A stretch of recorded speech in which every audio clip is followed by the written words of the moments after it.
Welcome one, welcome all. I am Sprometheus, the internet's unfriendliest barista, and today we're entering part 1 of the Lever Diaries, a series where I dive into sharing my progression, my adaptation, and an attempt, I'd say, to master the art of spring lever espresso.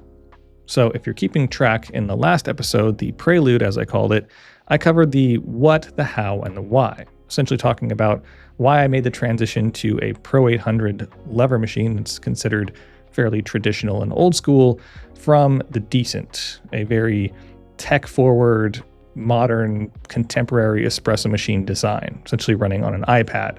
And also did a quick overview of the machine so we kind of have an understanding of how things are sort of functioning and designed prior to this episode, which in terms of creating something that's more cohesive or chronological, today I want to talk about things you would consider prior to brewing, or things that you might think about, the variables the machine offers, and what variables you might ask do an espresso machine offer.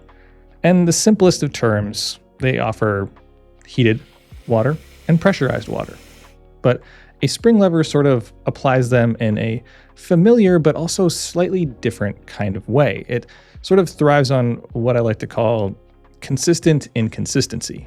But before we get too deep into the weeds, if you're not already subbed, hit that sub button so you don't miss any of the entries in this series or the others or even my podcasts. And if you want to go above and beyond in your support, definitely consider becoming a channel member for early access to my videos and other fun stuff that I'm sort of cooking up. But with all that said, we're going to dive right into it after a quick word from this video's sponsor. Nothing pairs with a cup of coffee quite like the perfect read, and Standart magazine fills that role perfectly. As an independently published, coffee-focused quarterly, Standart brings together all the elements of the global coffee community in one place, shedding a light on those with stories to tell, looking into new tech and innovations throughout the industry, and even the aesthetic and artistic experience of coffee culture overall. Plus, as a bonus, it comes with a sample of coffee from some of the best roasters on the planet. So as an avid Standart reader, supporter, subscriber, and now partner for many, many years, I'm happy to be able to offer $5 off your very own subscription when you go to standartmag.com/Prometheus or use code Sprometheus at checkout. But if you're still on the fence, don't take my word for it. You can actually try Standart today for just the cost of shipping. There's not much to lose, and trust me, there's a lot to gain. So the first variable I want to talk about is temperature, and that's the one I think I was the most curious about when it comes to the Pro 800 and finding essentially the optimal brew temperature.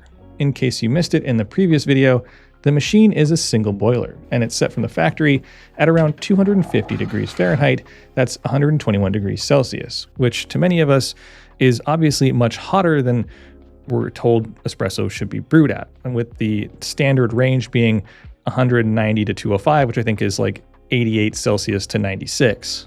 But its internal dipper system that pulls water from the boiler, which is obviously very hot, is designed to reduce that heat to a more appropriate temperature prior to reaching the coffee.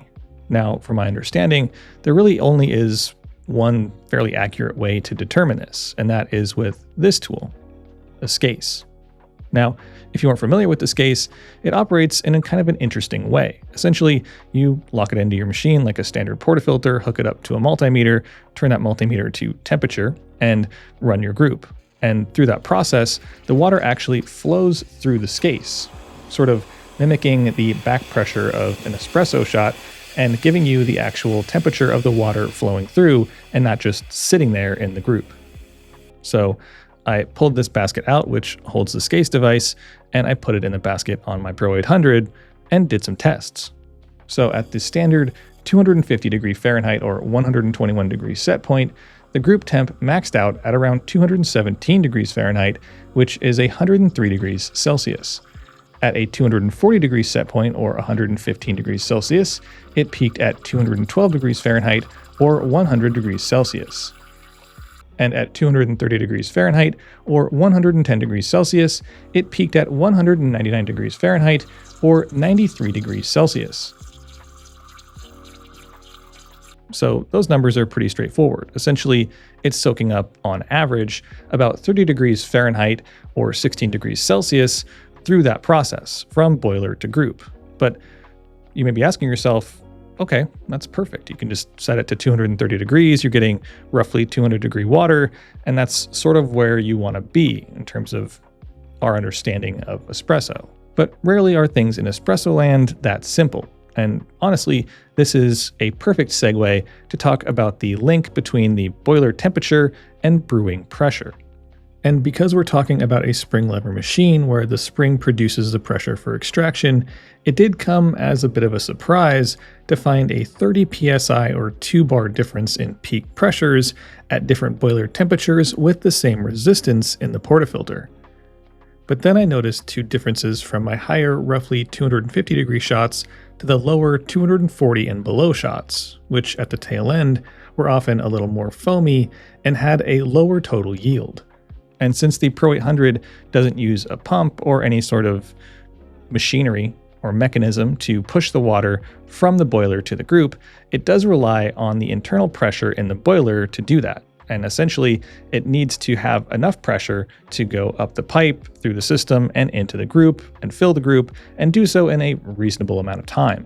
Meaning possibly lower pressures in the boiler leads to underfilling in the cylinder, leaving the shots shorter, foamier, and lower in peak pressure.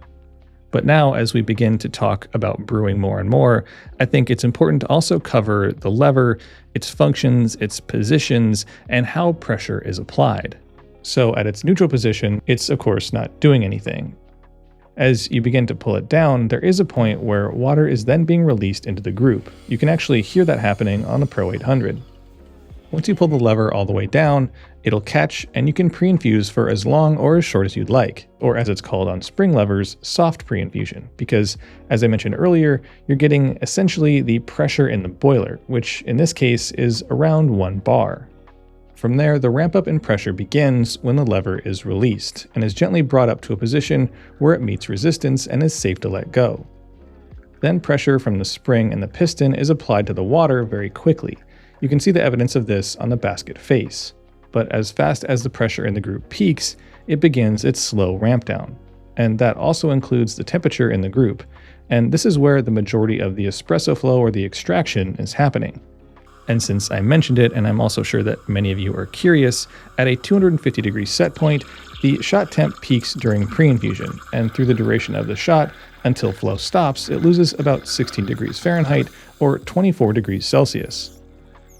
But I will say, at least up to this point in my brewing career on a lever machine, I haven't really enjoyed shots that I've run to their fruition, to their endpoint. But maybe there's something I'm missing. Maybe some lever veterans out there can share some wisdom and I can make that happen.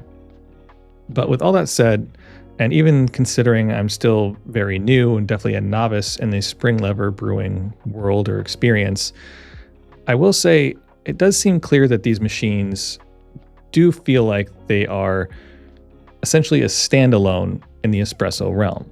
They sort of make their own rules, and they tend to thrive or perform at their best, at least to my palate and to my granted limited experience, best at a point with a consistent lack of consistency. And what I mean by that is both the pressure and the temperature are always on the move, and they aren't what I would consider small or insignificant changes. And really that sort of goes against most of the things that many of us have learned or been taught, at least within the modern brewing knowledge base. But these swings or inconsistencies between brewing pressure and temperature are what creates the very unique flavor and texture profile of a spring lever shot. And I think that's why they're so sought after, so romanticized, and also so difficult to replicate. But on that bombshell, I think it's time I start wrapping this one up. And as always, pass the conversation on to you. So if you're a lever brewer out there, no matter the machine you're on, if you have any tips, tricks, or things you wish you'd known early on in your lever brewing career, I'd love to know them. And probably other people in the comments would as well as other questions about lever brewing or whatever you might be interested in hearing. And of course, let me know what you'd like to see on future installments of the Lever Diaries as we progress through this series. So drop your answers to those questions and any others you may have in the comment section down below. And as always, I'll see y'all in the next video. Thanks for watching, and if you enjoyed the video, don't forget to like, share, and subscribe. Hit that little bell button for notifications when new videos drop, Check out my Instagram at Sprometheus for more coffee content. Help support the channel by considering becoming a member for unique exclusive perks. And as always, stay caffeinated. Pony Boy.